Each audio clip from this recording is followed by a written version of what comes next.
Hello and welcome back to Genesis Designs and Modelcraft, and welcome back to even more modelling for beginners with the Bolt and Pull Defiant from Airfix. And indeed welcome to part 4. So what we're going to do in this episode is get these parts finalised to a point where it's, I'll use the word safe, but clearly I'm not expecting personal injury. I just mean ready enough to be able to map out and apply the rivet detail without fear of subsequently having to sand it or obliterate it with primers or anything else, which leaves us having to try and reinstate our instated rivet detail. That's a mouthful, isn't it? So essentially these are the parts I'm working with. All of the seams are at a point where I'm happy that they're dealt with already, but I need to finalise the fitment of, or the actual fitting of, a few further pieces, and you can see some of that here. So I have a radiator fairing, what I assume is the carburettor intake fairing, ailerons, some transparencies, and the landing lamps. So first and foremost, on the wing I have attached the landing lamps. You can see them glittering away there.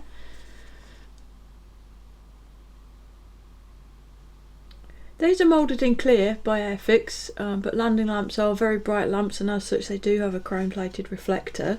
So I have painted inside the lamp area with an AK Interactive chrome pen. It's a chrome felt tip basically, and this is pretty good and so far is lasting reasonably well. And once that was dry, I flipped the lamp over and I've coloured in the back of it in black, which helps that chrome really pop. Normally I like to fill in the sort of lens area with some crystal clear or something like that to give the appearance of a lens, but when I did that on this one it ruined the chrome finish to such an extent that I decided to dig it all out again, redo the chrome finish, and I'm just going to leave it like that.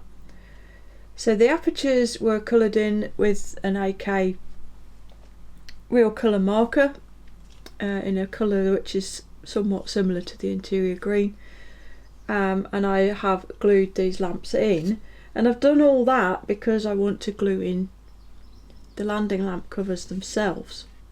I think it's normal for a lot of people to add these after the model is complete, and that's fine if they fit really well, but these don't quite fit really well. They're not awful, but they're bad enough that if I fitted them after paint and everything else, I wouldn't be happy with the look of them. So I want to fit them now and fair them in, which is why they need to be done before the riveting. The same is true of the actual navigation lamps. These are the parts Airfix supply, these tiny little slivers of clear plastic, and they don't fit terribly, but they do have, I can't really show it to you because I can't hold it in position and hold it up, but they do have sink marks on them. They're not moulded very well, so I think what I might do is use some chunks of sprue and carve and sand them to shape rather than using those lamps in their injection moulded form. Further to that, there's a modification I want to carry out here. This is the back part of the carburettor intake, and if I just hold the wing in position on the model to show you, if you fit the fairing in position, you can see it sort of abuts this portion of the fairing that's on the wing, and that's all fine. But let me show you a photograph of the real thing. Here it is. Now hopefully you can see from that picture that there should be a considerable exhaust gap around the fairing itself, and the part that's integral with the wing is considerably slimmer and sleeker looking than the part that's moulded onto the Airfix kit. And there you can see the leading edge of the aperture as well. So what I'm going to do is, see how much squarer this is.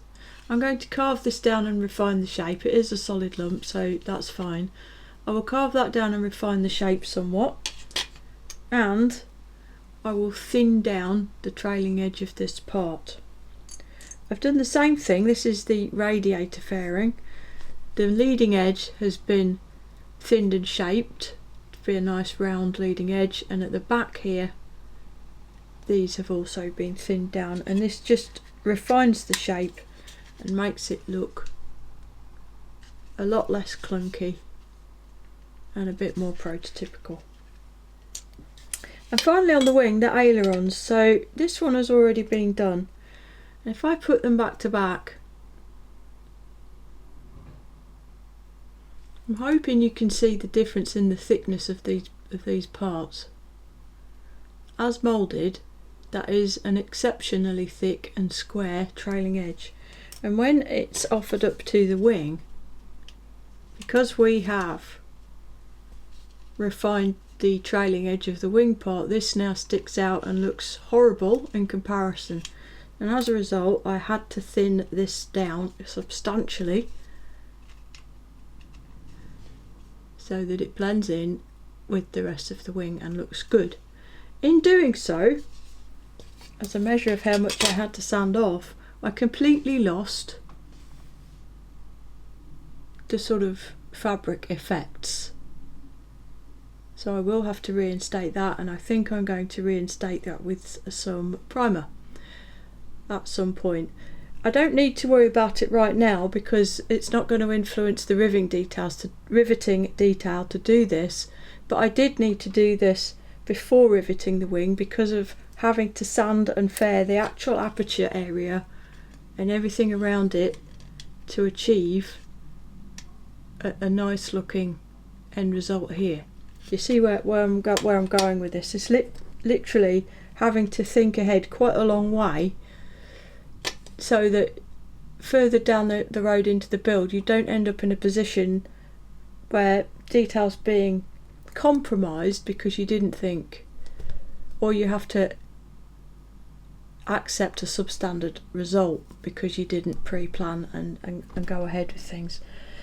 As well, on the wing there are quite a few areas of sinkage. Here at the leading edge of the aileron aperture, and this area here where that spar arrangement is on the inside of the wing panel. I'm not fully sure if it's very visible without being sanded, but it's very definitely there, and I think that would be distracting on the finished model, so I will be using some super glue and talc filler to level those out. The same is true of the underneath. You can also see them here where the spar is, and in fact all the way around the undercarriage well apertures, because again there's a deep shelf moulded on the inside there. I'm less concerned about filling them on the underside because it's the underneath, but I will deal with it in certain areas where it's quite bad, like here on this corner, and all of that will be done with super glue and talc, and I will show you the results of that presently. The fuselage itself, I need to remove these spars and make that good, and I need to get rid of these Zeus donuts, and I'll show you that process too, removal of this detail and the application of new detail.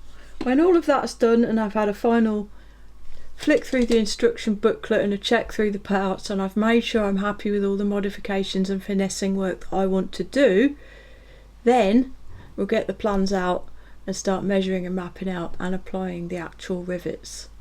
While you join me after quite a lot of sanding, I have managed to rid this wing of all the sink marks purely from sanding using that medium skinny sander. I've been around, and you can see by the uniform dullness of these areas that there is no longer a sink mark anywhere. There may well be very slight traces of unevenness, but it's considerably better than it was. I used a little bit of super glue and talc filler in a couple of places. There's a bit just here, just in this corner here, and there's a little bit just behind this landing lamp cover as well. And likewise underneath, all of it, all the way around the wheel wells and the areas where those braces go, just a bit of sanding has got rid of it. I then carried out more sanding. So these landing lamp covers,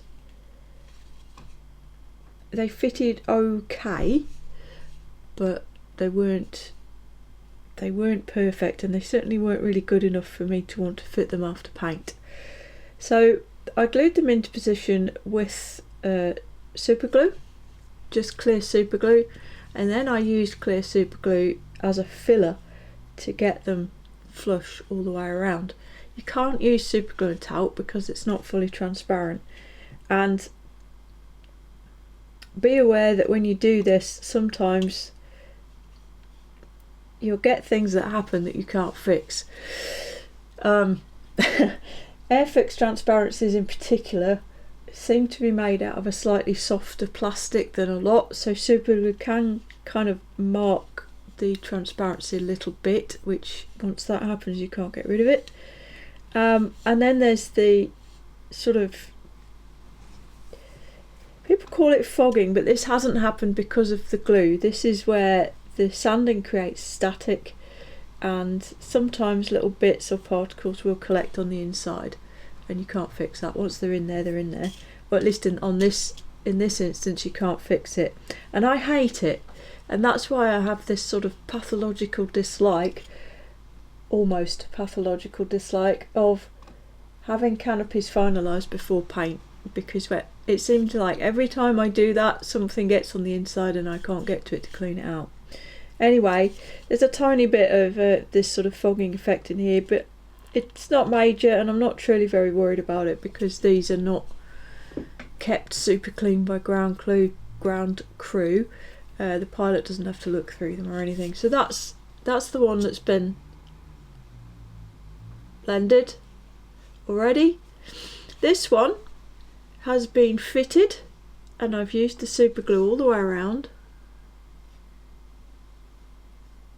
to get a flush fit, and I decided that I'd show the polishing process because I don't believe I've actually done that on the channel yet either. But polishing transparencies is one of those things that a lot of people shy away from. A lot of people don't understand how easy it actually is. So I'm going to show you right now. There is super glue on this corner here, all the way across to there. There is actually, that's super glue, not plastic. The rest is plastic. So this should show how that can be blended together. Other transparent plastics can be treated like this much more easily, but you do need to be careful with Airfix ones, so bear that in mind. So here, I've artistically laid out, this is almost the full set of the large size Infini model sponge sanders. These things are fantastic. They're easy to get hold of, they're not overly expensive, and they are genuinely brilliant. So start at the beginning with the 400, which you're just gonna, I'm sanding in a gormless way in an effort to make it more visible. I'm going to stop that. And at each stage, all you actually are looking to do, and I'll put them back into the holder as I'm done with them, is remove the sanding scratches from the previous operation, and that doesn't need to take long. As I've said multiple times, the fact of it being a sponge allows it to conform to the shape, so you're not going to be creating new shapes or anything silly like that. And at each stage, give it a wipe off to remove the sanding debris, because there will be particles of grit from the sponge sander, and if you don't remove that debris, you could actually at each level be putting fresh scratches in that the subsequent sander won't be able to remove.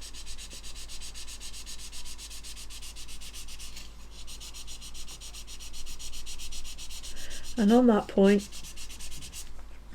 you can't expect to finish something like this with your, let's say, nominally 240 grit sanding board and go straight to a 1000 grit sponge and expect it to work. It won't. The grit particles on this are not big enough or sharp enough to deal with the scratches left by a 240 grit paper. That's why we go up in the levels the way we do. It's not a facet of the manufacturer's imagination designed to make you buy lots of different grades of sandpaper, trust me. It's a thing.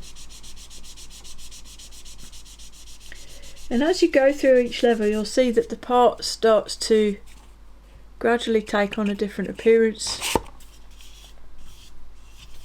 At this stage, that was the 1000 grit sponge. You can now see that you can see through it again. It's still dull, but you can see through it now. Now we're up to 1500. These don't get used very often. I don't truly need them for normal paintwork or anything like that. It's pretty much just sanding transparencies that these get used for.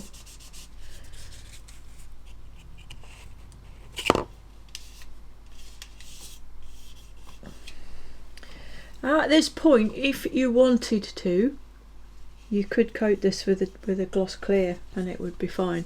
I don't want to do that, and I do want to demonstrate this process. So now we're up to 2500.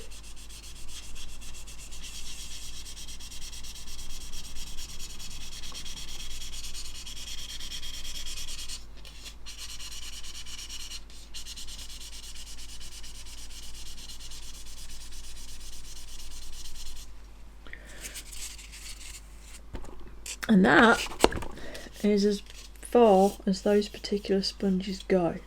They don't go any finer. But, excuse me, Infinity also produced this. This is the Ultra Precision series. And these go up to 7,000.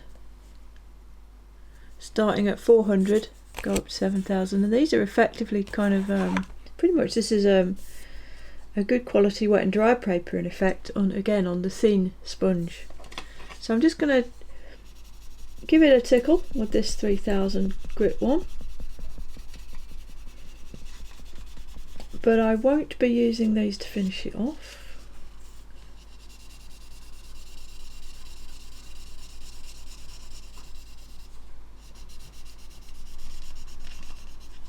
There we go.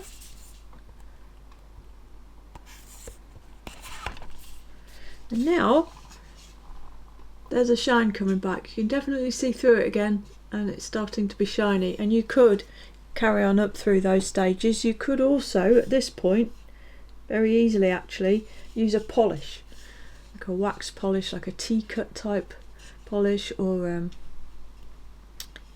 an automatic finishing wax that has got a slight cut to it will do it too. But what I'm going to use is this, the Quick Shine Gloss Polishing Pad, nominally a 4000 grit. This comes in the large sponge sander set, and these things are actually magic.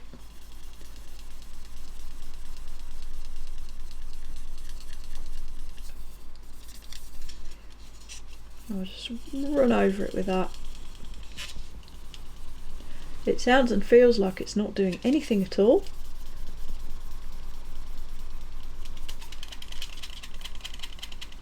But when you start getting this little squeak, pretty much tells you you're done. And there we have it. That is where this one is at, and that is now fully transparent again and good to go. That's ready to get some masking on it. Now, again, I'm happy that that is transparent enough for what I want. As I say, these are not routinely kept cleaned and polished by ground crew, so I'm not worried that they're not fully super glossy clear. However, one really easy way to address that very slight lack of transparency at this point, as I say again, you can go in with the wax or the polish, or just let it get a coat of gloss clear whenever the model is getting coated with gloss clear. But there you go, that is my landing lamp lenses fade into the wing. They will not now look like an afterthought. Look like they're part of the aircraft. And that was, what's that, 10 minutes of videoing with me talking a lot, so probably 5 to 7 minutes of effort to get that from rough sanded with a sanding stick to polished and ready to go. And the wing is now ready for primer, apart from some masking, of course. I completed the navigation lights in exactly the same manner as I did the landing lamp windows, exactly the same thing. The only deviation from standard is I used a small drill. It was a 0.5mm to drill a tiny hole coming this way into the clear part before fitting, and into that tiny hole I put an equally tiny drop of clear red paint, and on this side clear green, and this goes some way towards simulating the bulbs that are held within. And I have re-drilled where I super glued that hole up. I re-drilled it 0.8mm as per the instructions, and the pitot, the new brass pitot, just drops into there nicely. It is slightly skew-if, I think you can tell from this angle especially. I haven't got the hole just right. I've drilled it actually fairly perfectly perpendicular to the leading edge, but unfortunately without stopping to think, but it's not an issue, because when I glue it, what I'll do is while no one's looking, like because I'm off screen, I'll bend it. And I'm not doing that right now because inevitably if I bend it now I'll not get it at quite the right angle when I refit it later. So the wing's ready. I will mask the navigation lights and the landing lamp lenses. I did buy actually 2 mask sets for the kit, not because I can't mask myself, because I can, and some of it I will, but just to save a little bit of time, and because I know a lot of people do like to use mask sets. So I got an Edward one there. I also got a Montex set. I wouldn't ordinarily, to be absolutely honest, recommend these for masking canopies, and the reason for that is that these are vinyl masks. Edward are made out of the Tamiya style thin yellow tape, and as such will conform to all kinds of curves quite well. Vinyl masks are, as the name suggests, made out of vinyl, so they don't conform to compound curves really very well at all, and they do have an annoying habit of sort of popping up at the edges. So I wouldn't normally use these for transparencies, although they're perfectly fine on flat panels actually. No, I got this one actually because it features the aircraft we're going to build, and I was always going to produce masks and spray the markings on this thing, and I'm still going to, if only to show everybody how to do it. But the one thing that can be a struggle in this scale is the actual serials, and I was going to have to use the decal for that, but this contains masks for said serials, so that will save me that.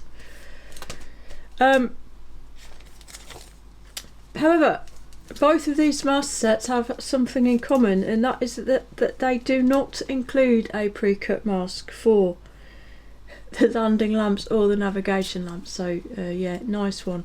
But I will be using those in some areas of the other transparent parts. So that's the wing sorted. Fuselage also ready for primer, apart from I'm about to add the windscreen. I've been around it. I've sanded sink marks this side, and I've sanded all around the front here, got everything levelled up and looking nice. There's a little touch of super glue and talc in this seam here, both sides, just to level things up a little bit. And I have removed all of the donut Zeus fasteners. It looks so much sleeker just for doing that. Ordinarily when doing this I'd make some kind of markings or take some measurements or even just a photograph, but because I'm going to be putting a whole bunch of surface detail on in accordance with the plans, I shall just use those to re-add the Zeus fastener detail. I haven't yet sanded the sink marks this side, but I will before I put primer on it. So the last thing I want to do, apart from masking, before adding some primer, is look at the main canopy arrangement. I'm going to have a closed canopy. I just prefer models generally to have closed ones, that's just my preference. Airfix do supply parts to go both ways with that. This is the main canopy, and I have added this part here. This is the move up and down the bull fairing. So if your turret is going to be fitted in such a way as it looks as though it's being used or might be, this might want to be down. As you can see, both of my fairings are in the raised position, so travelling position if you like. This one's glued in place because there's no reason not to, and this one's glued in place so that everything gets painted when I come to that part together. I don't really need this fitted just yet. In fact, this glazing won't be fitted permanently until after paint and everything is done, but I do need it to help me fit the windscreen and make sure it ends up in precisely the right position, because the location isn't, it's not that it isn't positive, but it's not foolproof basically. So I shall tape this down into place and add a tiny amount of liquid cement just to glue this windscreen down, because I want to ensure that the seam at the base of the windscreen doesn't have any gaps or issues. I want it to look as though it's part of the airframe, and in my experience, generally speaking, unless the kit fit is actually perfect, which is rare, these need to be fitted before paint. The only thing I've done other than the standard prep here is I have coloured in, as you can clearly see actually, coloured in the joining face with some black, and that's so that there isn't any potential trace of the grey plastic kind of grinning through when everything's finished, because it can be quite distracting. Okay, so that's all I'm going to do with that, is just some liquid cement to hold it in place firmly. As much masking as is required, and then I'm going to put primer across all of this, and I'll come back to you when that's done. Right then, primer is on, and this is how it looks with it on. Close observation will reveal that you can see the scratch marks, that's fine. Not too much trace of the sink marks is really visible at this point. I've done a reasonable job of sanding them out. Masked all of this off, and I masked off all the windscreen frames apart from the very bottom one, but I will carefully sand around there so that it doesn't peep through as grey when we're done here. It's a nice smooth finish. There are a few bits and pieces in it, but this is going to be sanded anyway, so that does not matter. So what did I use? First and foremost, I used Mr. Surfacer. Comes in a jar like this. As you can see, this is the very one I used because it's got dribbles on. Mr. Surfacer 1000. There are 3 different levels of Mr. Surfacing, and obviously, as you can see here, hold up a minute, different colours. White, pink, black, mahogany, and of course grey. And all of the greys as they come are a sort of a medium-ish. The 1000 is slightly darker than the 500. The numbers relate to its, in simplistic terms, its thickness. 500 is a heavier particle size, a bigger particle size if you like. 1000 smaller, 1500 smaller still. If you use 1500 thinned properly, spray it well with a good airbrush, you pretty much don't need to sand it necessarily, depending what you're putting it on. That's Mr. Surfacer.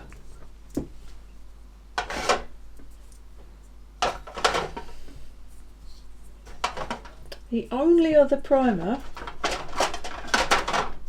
that is labelled as a primer that I regularly use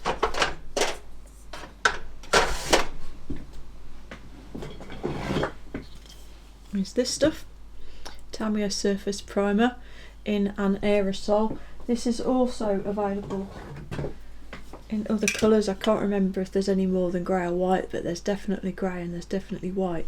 These can be applied straight from the can if you want, especially on a larger model. I typically decant into the airbrush and use it for application, and both of these are absolutely excellent for use on plastic model aircraft. If you're moving away from plastic, if you've got a bit more metal and resin and what have you, I would err towards the Tamiya as having slightly better adhesion in personal experience. Anyway, on this model I've used Mr. Surfacer 1000, and this is not as it comes. I actually added to it about half a jar of Tamiya lacquer paint number 1, which is simply black. I did that on purpose. I wanted it to be a bit darker in colour, so it would be more easy for you to see the effects of sanding it. I have thinned it to a sprayable consistency with Tamiya lacquer thinner, not Mr. Colour lacquer thinner, and I've used the retarder type to slow the drying down a touch, and that's why it's got this lovely smooth shine on it. The reason I've used Tamiya lacquer thinner to thin it is because Tamiya thinners is a little bit hotter than Mr. Colour, and that will aid the adhesion of the paint. So, not particularly thick, or I say sprayable consistency, but thickish, thicker than you would apply a colour, which is what you want. You need a little bit of build for it to do what we want it to do. So Mr. Surface 1000 with black in it, that's purely for contrast, and Tamiya lacquer thinner. So I mentioned sanding. There's a lot of reasons for using primer, and there are almost as many for not. You do not have to prime models. It's not mandatory. It's not, strictly speaking, necessary a lot of the time. The reason I have done it is principally to show the process, frankly, but also because I want the surface of the model to be, I'm going to use the P word, perfect. I want a lovely, smooth, flat surface, and I could have achieved that simply by sanding the plastic, but it's much easier to see what's happening when you sand a coat of paint, and it doesn't have to be something that's labelled primer. You can just use a coloured paint and then sand it. It's fine, as long as it's a paint that will adhere well to the plastic and that isn't going to upset the subsequent layers of colour. It doesn't really matter what it is. Normally, one of the main reasons for using primer, to be honest, is to achieve a consistent surface. If you've got lots of areas that have been filled, lots of areas that have been sanded or modified, multimedia areas, different bits and pieces, or different colours, then you want to achieve a consistent finish for your paint layers. That's the biggest single reason for using primer. I've used it as a leveller, literally as a surfacer as opposed to as a primer. So I've used it to achieve perfection, and this is what it looks like, believe it or not. I put these layers on in the full and certain knowledge that I can and probably will sand off almost all of it in the process of getting the surface of the model where I want it. Actually, there's quite a lot left on here, which goes to show what a good build and surface that this primer has, and it also shows that the kit was pretty decent in the first place on this occasion. The plastic was quite smooth already. So to achieve this, I have sanded the surface of the model with wet and dry paper. I use 3M almost exclusively, and I've used P800.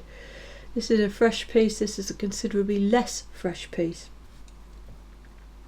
You can, rather than using wet and dry, you can use sponges for this. It's absolutely fine, and I would go for probably about the 600-ish grade. It needs to be a coarse enough stick to actually cut the surface to get it flat. If you go much higher than that using it dry, it's going to struggle to do that. Because we're going to be painting this thing black in the end, it doesn't need to be a lot finer than that in terms of it potentially being visible when you put paint on. It's also useful to use a sponge on the more curved areas like leading edges and various areas on the fuselage. It will be easier and quicker to use a sponge, because the tendency is with wet and dry, especially with a fresh piece, when it's fresh it's relatively stiff and it's very easy to sort of cut lines into the paint, which I don't want. The other benefit of this, once it's at the stage it's at here now, is that the pencil, when used shortly to mark out where my rivet lines are going to go, will actually leave a relatively visible mark, which on the base kit plastic it wouldn't really, and you'd have to start pressing too hard and then you'll end up leaving lines in it. So that's another benefit of completely sanding the surface. So I'm just very, very quickly trying to get this piece of wet and dry and just demonstrate a little bit here of how I'm going about sanding it. I've got a glass with some water in it at the side. It pretty much guaranteed contains botulism as well at this point, so I do keep it off screen. Nice and wet, and I just sand the surface. And as you start to sand it and it starts to peek through to the plastic, because I've made the primer darker, it's quite easy to see. It's starting to come here on the highest point. There we go. There's no good reason to sand in circles, you don't have to. But with this being a curved surface, sanding in circles just lessens the risk of putting angles into the paint layer basically. So I just sand for a while and I'm watching what I'm doing. I can see where that sink marker started to show itself, and here. But obviously the slurry that's created from the sanding does sort of obscure vision a little bit. So I always have a piece of tissue on hand, and every now and again I just give it a wipe.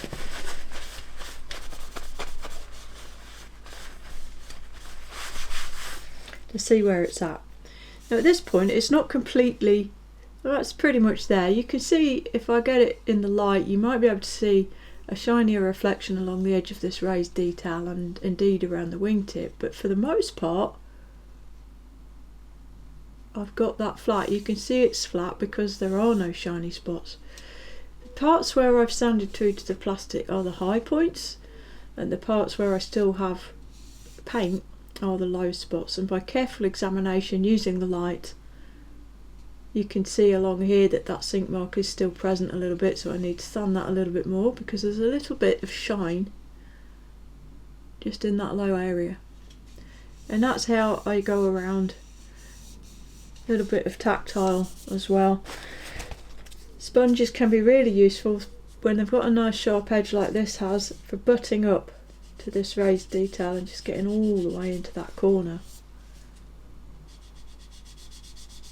so that there isn't an area when you put the next coats of paint on that is sort of significantly textured from the orange peel, the paint texture of this primer. You need to make sure that you knock it all out. And as I said, leading edges, use the sponge. Give it a good old scrub. So doing this has sorted out our high and low spots. If anything presents itself as too bad, or I can't get rid of it with a primer, I will simply add more primer, or indeed go back a step and add some more filler. I knew that none of this would be that bad because I was quite careful in the prep before I even got to this stage. But all the sanding marks, from thinning the trailing edges, from filling low spots, everything else, have all been filled by this primer, and then the subsequent sanding has flattened out the top surface of the primer so everything is perfectly smooth. And that's what I'm aiming for, to have the entire surface at this level of preparation.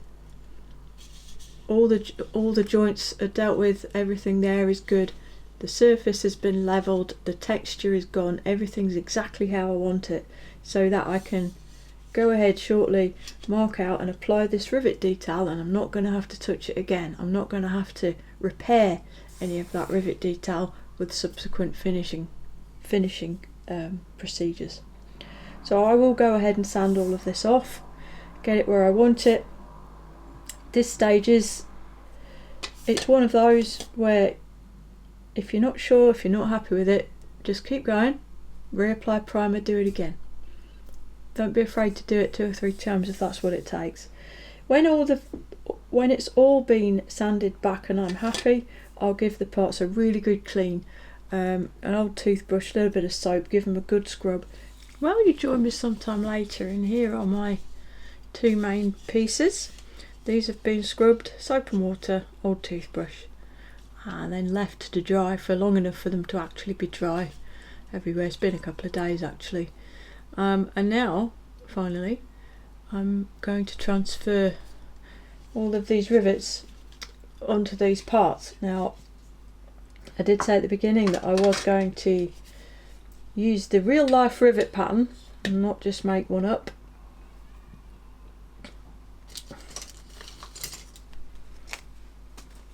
And for that reason I've got these plans, or should I say, to be honest, it was having the plans that made me think I might rivet this, because this is a me thing and it's going to be different for everybody, but I dislike the idea of just randomly adding rows of rivets to things. It's the engineer in me. I don't like it. I like them to at least be something like they actually should be. That said, how accurate are these plans? I don't know. But anyway, if you're happy to just draw crisscrosses and put rivet patterns on in any old way, feel free to just do that. It's a lot easier than trying to replicate something like this. But replicate this is what I'm going to do. And there's a couple of ways you can do it. And I'll just quickly go through some of the tools that it's preferable to have. Obviously the drawings are a bit of a must-have really, in some form or another. It's extremely convenient and handy that these plans are in fact already in 48th scale. But if you can only get hold of 32nd scale plans, for instance, or 72nd, you can mess about with photocopy percentage ratios to get them to the right size, or you can just do it a much more long-winded way using maths and measurements and what have you. So tools wise, you're going to want some kind of straight edge. Clearly this is a steel rule, but anything that's actually straight will suffice, or reasonably straight anyway. I have some photo etch scribing sets, and obviously this is a bunch of circles, but equally this is also very flexible but is a straight edge, so it can come in quite handy for stretching around things.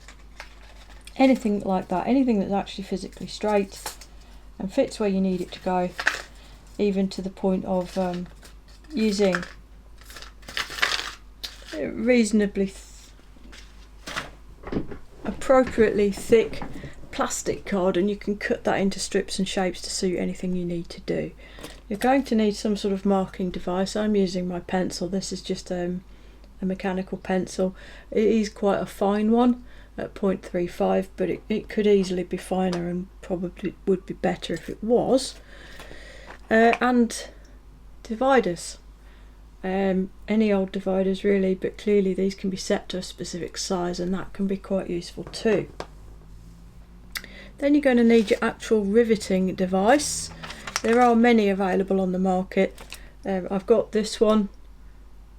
Not entirely sure what brand or type this is, but I have it. But the one I shall be using is my RB Productions Rivet R, which is mounted in an X-Acto handle. These come from Airscale. You can still buy them, and you get a set There are a couple of different sized sets, if I remember correctly, with different sized wheels. And the wheels are the same physical size, but the difference is that the teeth are spaced differently. So you can choose, I mean, kind of the scale effect, if you like, of your rivet spacing essentially. This is the smallest one, which it says on it it's 0.55 millimeters. So your actual riveting tool. For any sort of more larger fastenings, for instance, sort of like the kind of thing that will go around wing fillets or panels, things like that, I have a needle. It is literally a random sewing needle mounted again in a pin vise, and I have sanded the end, so it's no longer a very sharp, I mean it will go in your finger if you try, but it's not sharp like a needle anymore. It's rounded off to a nice sort of dull point, and it's ideal for making slightly bigger sort of fastener representations. And beyond that, for the new cowl fastenings, I'll be using my beading tool set, which is over here. There's a wooden handle and a selection of bits, and each of these has a circular indent in the top of it, so that when you press it into a plastic part you can create a small circle essentially. On top of that you will need some tape.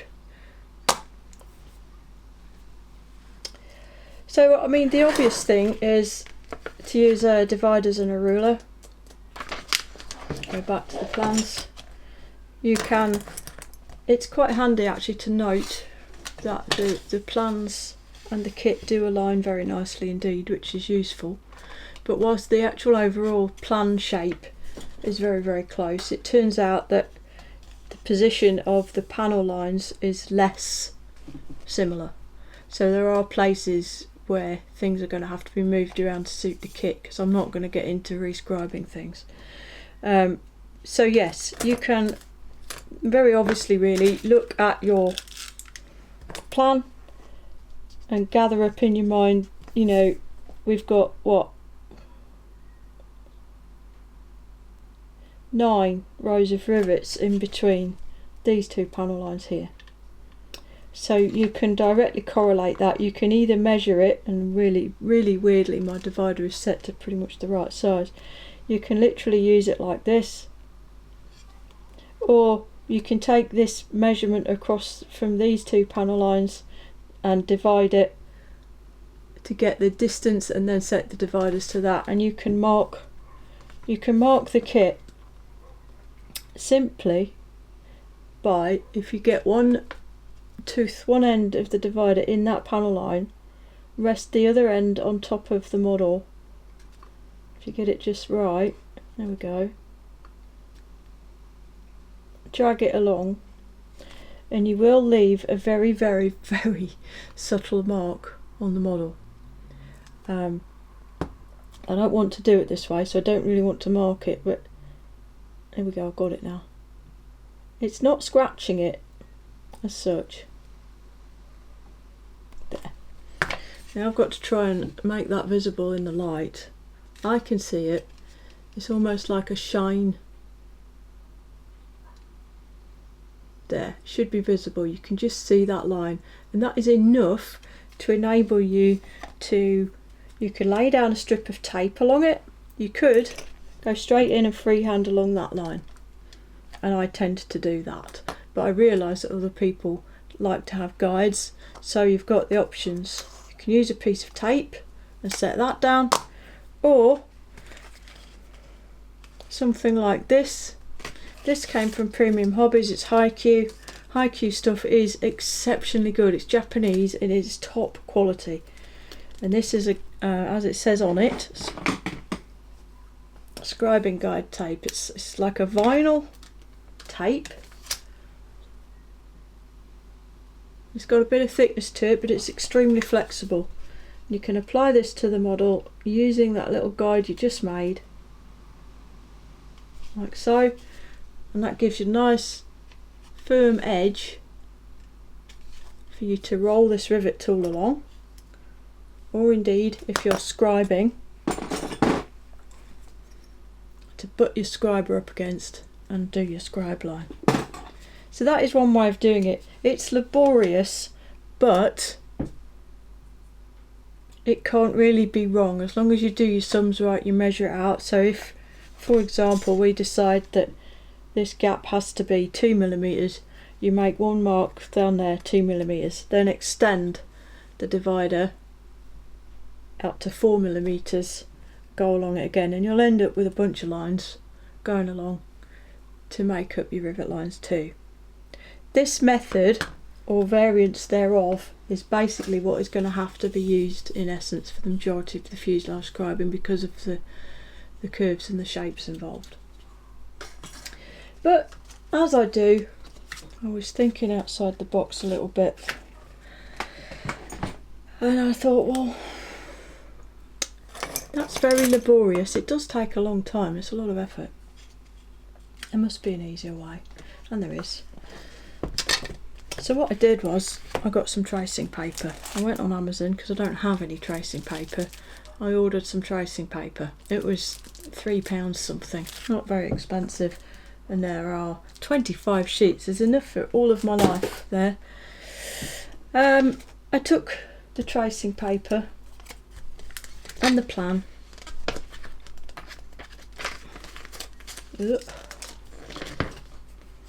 And I put the tracing paper over the plan, and I marked out where I wanted rivets, as you can see here. So I ended up with a little tracing paper template, and here's the one I've done for the underside of the wing. You need to come up with some kind of code that you understand. I'm looking for a backdrop.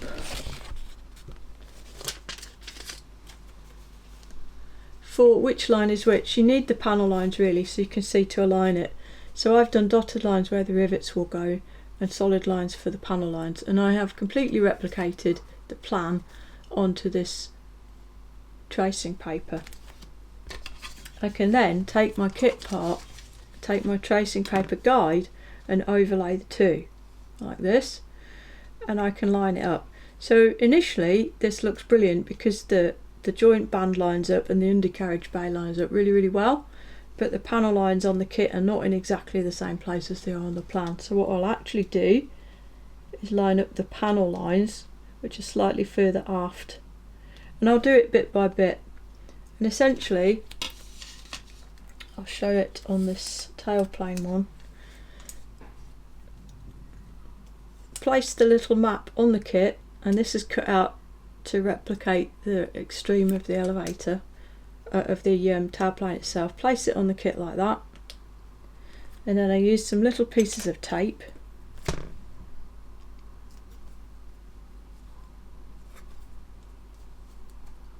to firmly, and I stress this needs to be firmly held in position. You can see where it was folded around the leading edge before, like so.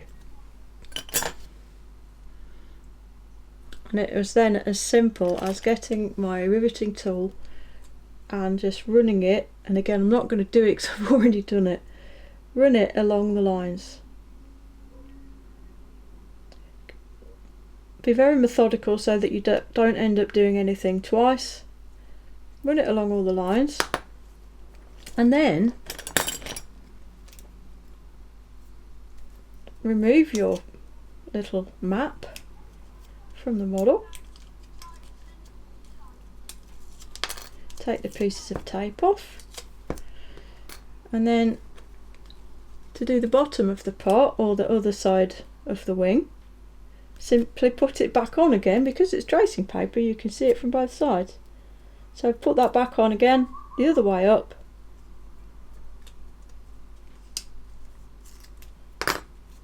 and there's your map on the other part of the tailplane. So I've made one guide and I've done all four surfaces of the tailplane with it. So yes, it takes a few minutes to make this. This probably took me half an hour of careful draftsmanship, let's call it that. But I can use it on this wing, and I'll move it to where I want it, and I'll cut windows in it so I can hold it down with tape and everything else. I'll use it on this wing, and then I can flip it over and I can use it on the other half. So I've only got to draw it out one time, and it will be the same obviously for the upper surface. When I draw that out, I'll do one, flip it over and do the other. For the flat surfaces of the wing, that is going to be much quicker and easier. As I say, for the fuselage itself, I expect, end up doing it in more of this sort of more hands-on way and drawing lines onto it with the pencil and what have you, and doing that. Okay, so my beautifully constructed rivet plan I've snipped into 3 sections, and that's to allow me to tape it down to the wing more easily. So I'm aligning it for this section here to fit as best as it can, and it's worth noting that if I line up the front panel line, I end up about 1 mil short of the rear one, but the flap does line up fairly well. So what I'm going to do is split the difference, and I appreciate you may not be able to see through this as well as I can, so hopefully my explanation makes sense. So I'm just going to push it back ever so slightly so that I end up where this panel line and this panel line are just inside the ones on the kit, making sure it's also aligned laterally, and then I can tape it down. And obviously I can only tape it down at the ends, but that will suffice. Alright, so I've got it down there, and this is definitely one of those measure twice, cut once moments. Okay.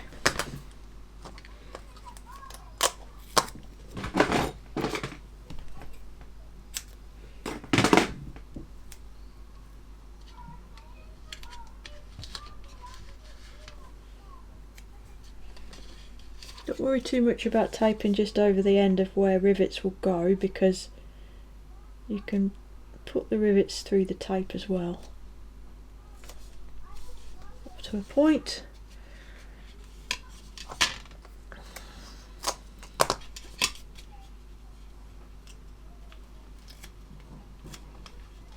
Okay, now that is firmly held in position.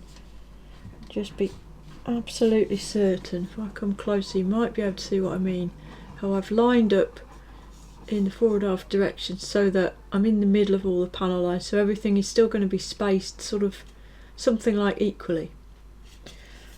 So with all of that done, then I take my riveting tool, take whichever riveting tool you're going to use. I need something under it so I'm not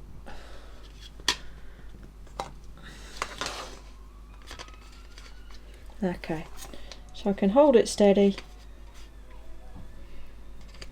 I'm going to pick my line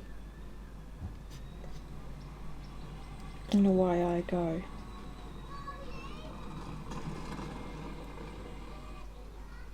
Whether you choose to travel along the line forwards as I'm doing or backwards is entirely personal preference. There is not a right or wrong way of doing this. And there we go, that's one in. And this is it. You simply, she says, repeat until you've gone along all your lines. Now, as I say, be methodical.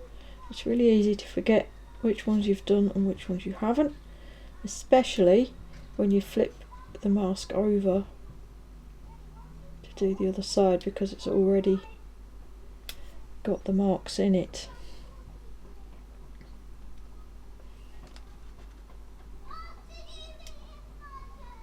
I find that this particular rivet wheel always wants to turn left, so I have to kind of always have a very slight lean to the right to get it to go straight. Other rivet wheels will differ. There we go, that's all the span-wise lines in.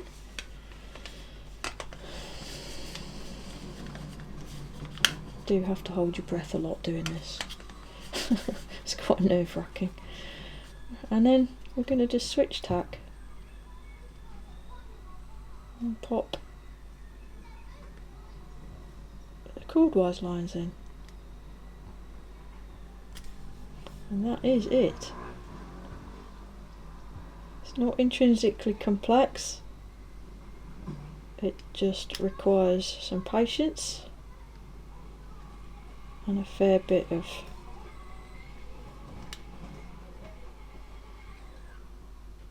dogged determination.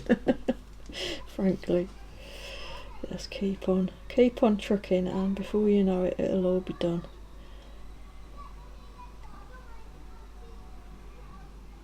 And if you do this and think it's possibly the most tedious thing you've ever done, please don't rivet a model with a beading tool, because that is a one-by-one job and it takes forever.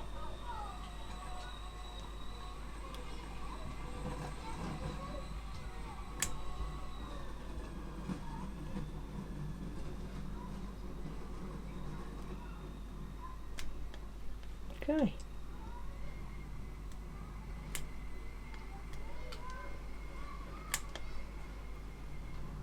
In terms of the pressure you're putting on the tool, it doesn't actually require very much pressure to mark the model, but because I'm going through the paper, I'm obviously using a little bit more pressure than I would otherwise.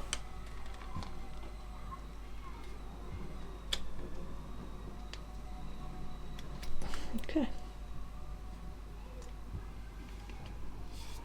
That is it. So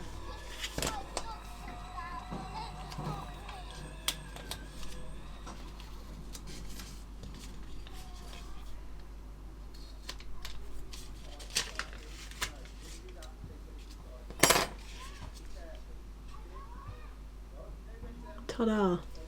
They may or may not be very visible. I can see them. I'm not sure if they're going to show up too well on camera, but I will put some silver paint on the model in the next stages, and they will become very, very visible when I do that. And that's it. Rinse and repeat until you've covered up the whole model. Alright, I have the underside of the wing complete, and in the interests of getting the video out sooner rather than later, I've sprayed some silver. I haven't done the top side yet, but I've sprayed some silver to make it a little easier to see what I've actually done. As you can see, I cut my template, my mask, whatever you want to call it, into 3 pieces, and that allowed me to align it, bearing in mind the dihedral as well, using the joints on the wing panel. And as I described earlier, I simply lined it up and then used my rivet wheel straight through the piece of paper, and that's worked really well. Allowed me to quickly and easily transfer the rivet detail I wanted onto the model, and as I said, I flipped my mask over and did the other side, so I only had to draw it out once.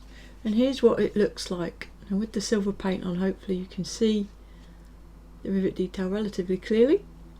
I will be painting the whole model silver before I paint it black, so this isn't a wasted step. What was previously completely flat and featureless, a big bland plank of a wing, now looks really quite interesting. There are places where I have used the needle to add individual fastener effects around there and here. And I also used this other rivet wheel in a couple of places. It gives a slightly larger dot and slightly different spacing, just to sort of vary things a little bit. But I'm really quite pleased with how that looks. It just elevates the look of the thing. I know it's not technically or strictly accurate, so to say, but it gives a visual sort of representation of the complex finish that an aircraft actually has really quite well.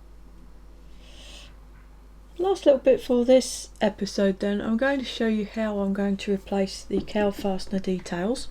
I do not like the raised up circle representation at all, as you probably know by now, and I sliced those off with a scalpel, and then obviously it was all smoothed out in the process of all the sanding and what have you that has been done. Now map out the replacements as you wish. I can still see where the kit representations were here. Just for info, the kit, the plans and photos don't agree with each other, so go your own way on this. Use photographs of the real thing, the plans or the kit, whichever, but neither the kit nor the plans match the photos that I've been looking at. So you can see here where the kit fastener detail was. I've picked out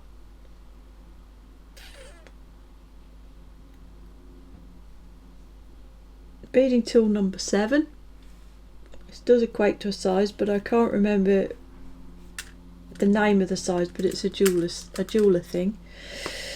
And place the tool, be careful, it will slip, where you want your fastener detail to be, and then simply press. Now I do a slightly circular rocking motion because I find that helps the detail to go in without having to add unduly excessive pressure. You can locate the tool back into the detail you just made to make it a little deeper if you need to, and I'm using my finger to steady the end of the tool and keep it in place. It will slip across the surface of the kit if you're not careful, and obviously put a nice scratch into it.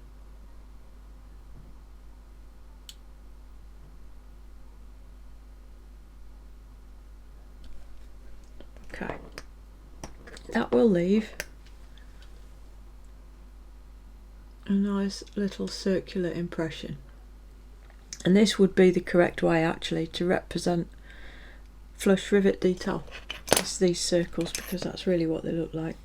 And then you can accentuate, if you wish, this detail by using your single pin prick tool in the middle of that detail. Just put a little bit of an indent. This is not, again, strictly speaking, accurate any more than the donut is, being honest, but I find it visually a lot less irritating, and that's how I do that. So just one by one go around the panels where these fasteners are required, so that's all the way around all the engine panels and here and a couple of other places. One by one press in that circle and then put the little dot in afterwards.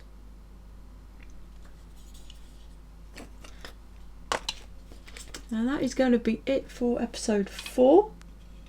I obviously have quite a lot of work to do here to finish off these parts up to the point where we can start episode 5, and as a result the gap between the episodes might be slightly longer, for which I apologise, but I only have so much time to get on with these things, and this process, probably more than any other so far on the build, is time consuming, so there will just be a slightly bigger gap between the videos. It shouldn't be too much, and I will get it to you as quickly as I reasonably can. In the next episode, when it does land, there will be the assembly of these major parts together. I'll fit all the control surfaces, radiator scoops, all that kind of stuff, and essentially get the model to a point where the paintwork can begin in earnest. So any assembly, rectification and other work that is involved to get the model to the point where black can start going on, basically. So that's what you can expect from episode 5. But for now, for me, from episode 4, I will bid you adieu. Thank you as always for all of your support. Thank you for watching, and I hope those of you that are building along are finding this useful and indeed enjoying your builds as I am. Please do consider the buy me a coffee option if you'd like to support the channel directly, and thanks again for watching. With all that said, I think it only remains for me to say, until next time, look after yourselves, look after each other, and Genesis out.